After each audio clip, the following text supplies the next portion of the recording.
Welcome to Imperfectly Married Summer Shorts Edition. 10 minutes. It's like a new theme song we're going to do. We're going to start doing that. Okay. It's like, because if you do that, it draws more attention to the thing you said. Like 10 minutes. 10 minutes. And Okay. Then now that'll It's be like our new jingle. Yeah, because then people, remember that, Okay. right? No? Yeah, I like it. Yeah, together. 10 minutes. Okay. Okay, go. Okay, what are we talking about? So this week, we're talking about mind reading. And you didn't think I was going to say that, did you? I kind You of, didn't know? I almost wish that I would have, so I could have been like, Been more prepared? okay, no.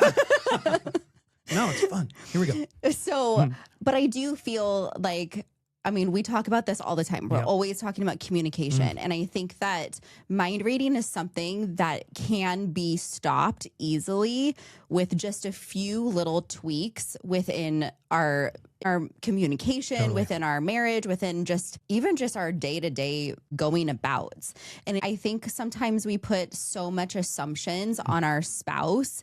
It's kind of like when I'm like thinking, well, I just feel like you just really should know this situation, or you should know when I'm overwhelmed. You should know when I'm exhausted. You should Because know. I love you, right? Because I love you, I should. You should know when I'm upset and why I'm upset and knowing exactly how to fix it.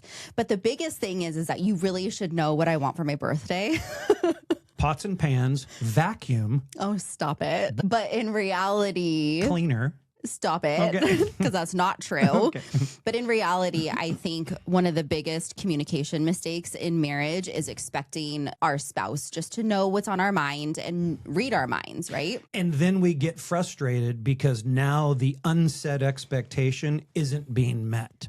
All the time. Now, we kind of know why this happens, and it's largely because we look at the world completely two different ways. Yeah. We have different lenses on how we see the world, and so there's this idea where we think, I shouldn't have to ask, or I think if I ask, it's going to mean, or if I say, it's going to mean less, which I kind of understand that. Mm-hmm. But when you start working in this fantasy land of love is how you're going to read my mind, you're only setting yourself up for disappointment every single time. And it's not because your spouse is ignoring you. They just see the world differently. And you want that in your marriage. Mm-hmm. You want that, seeing life differently, because it makes you beautiful together. Marriage is not about mind reading. It's about imperfectly communicating. Oh, I see what you did there.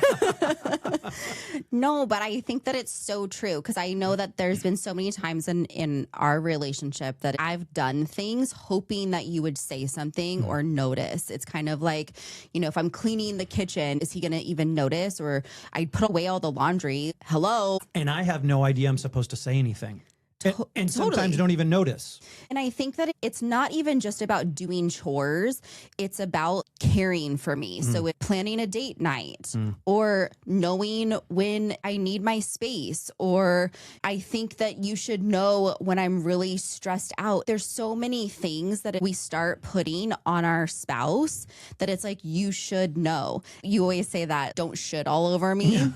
Because, great. Yeah, because great line. Yeah. it's crazy how quickly the assumptions become quiet resentment. Oh, And it's not that's a dangerous place. it is, because it's not saying that your spouse doesn't care, which oftentimes that's the story we're creating in our That's head. the only story you're hearing.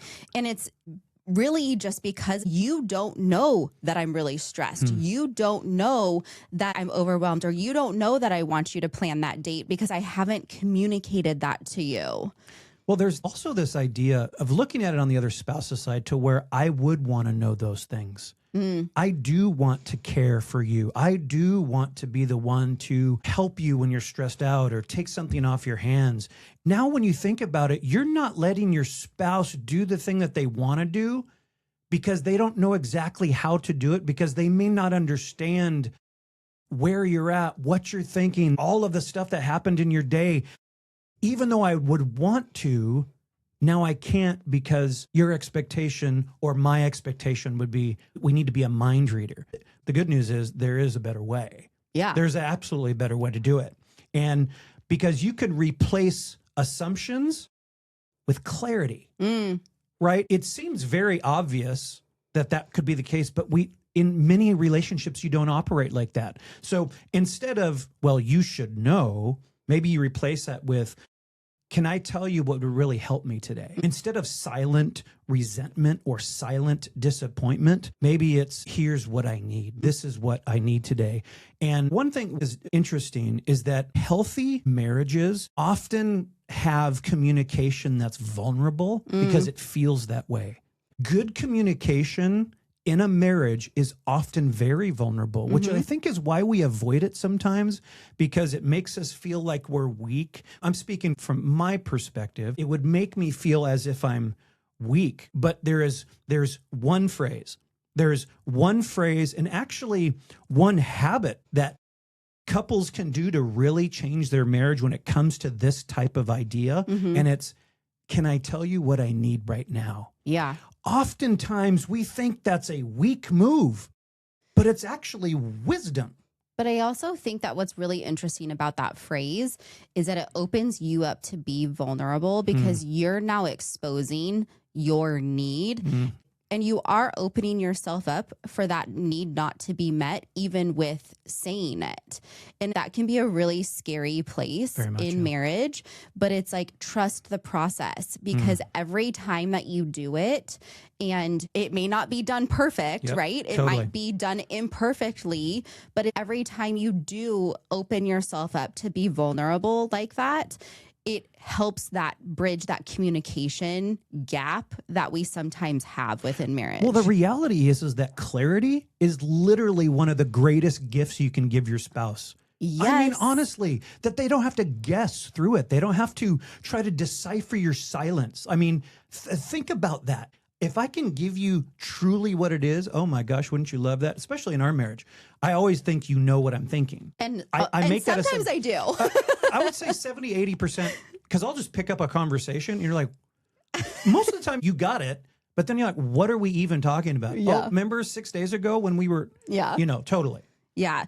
So for this week, we've been doing our summer challenges. Weekly challenge. And so this week, I just really want everyone to try to be really focused on telling your spouse one thing that you need. And it's not a complaint, not a criticism, just an honest request. So it could be, I'd love a hug when you get home. Or could we go on a walk tonight?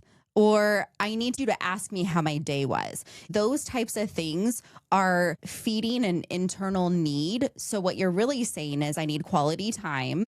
I need physical connection or touch, or I need verbal interactions and I need to communicate with you. What would you say to the person that feels bad needing that? In other words, what would you say to the person that's like, I feel bad saying that I want a hug or I want something from you? I would say, ask your spouse the question first. Say, what do you need? And open the conversation that way. Like that. Because then you're reciprocating. So it's like, I'm going to meet your need.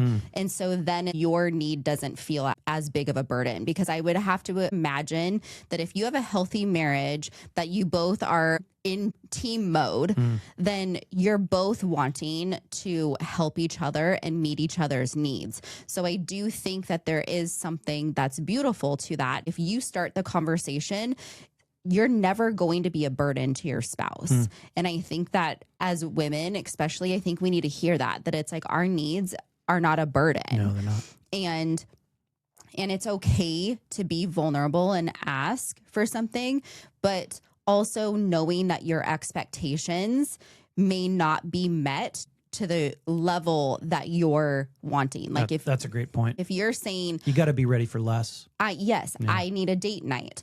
Well, it could be that he brings home dinner from McDonald's and maybe it wasn't fully there, but he was trying because, again, he's not used to doing those things. So we have to be okay with little reps to build the strong muscles. Yeah, no, that's a great point. I also want to point out to our faith friends in the audience, one of the things I love about Scripture is it reminds us that God is a communicator. Throughout the Bible, God doesn't expect you to just be a mind reader of his heart. He actually, in his word, he speaks to us. He teaches us all throughout Scripture. And what a beautiful thing it would be if you reflect that in your own marriage, that we're communicating. God who created us, he didn't even say, yeah, you need to just figure it out on your own. He gave us his word. He speaks to our heart to get to know him in such a way that there's a relationship that's not built on this mind-reading idea. Since I love you, you should know me. It's not like that. And when we choose to lovingly communicate, because there's this idea where it could be difficult to maybe ask these questions or express a need that you might need, maybe you stop and you pray before. Maybe you pray for courage. Maybe you pray for a tone to be able to speak it lovingly as opposed to making it sound irritatedly. Is that right? It's a word today. Yeah, it is a word today. And so that is a very loving, strengthening position. And it's a wise way to go through it. I love that. Love isn't proven by reading minds. It's strengthened through honest conversation and covered by grace. We have to remember that the strongest marriages aren't built by two people who instinctively know what each other are always thinking. That's right. Right? They're built by two people who keep choosing to communicate even when it feels awkward. Your spouse isn't a mind reader. We're going to keep saying it over and over again, but they can become a better listener when you become a clearer communicator. Oh, that's good. That's you good. got to bring something too. Oh, man. So thanks again for joining us, and join us next week as we talk about one simple question that can strengthen your marriage, what your spouse needs most this week. So good tune connector. in. Okay, see you next time.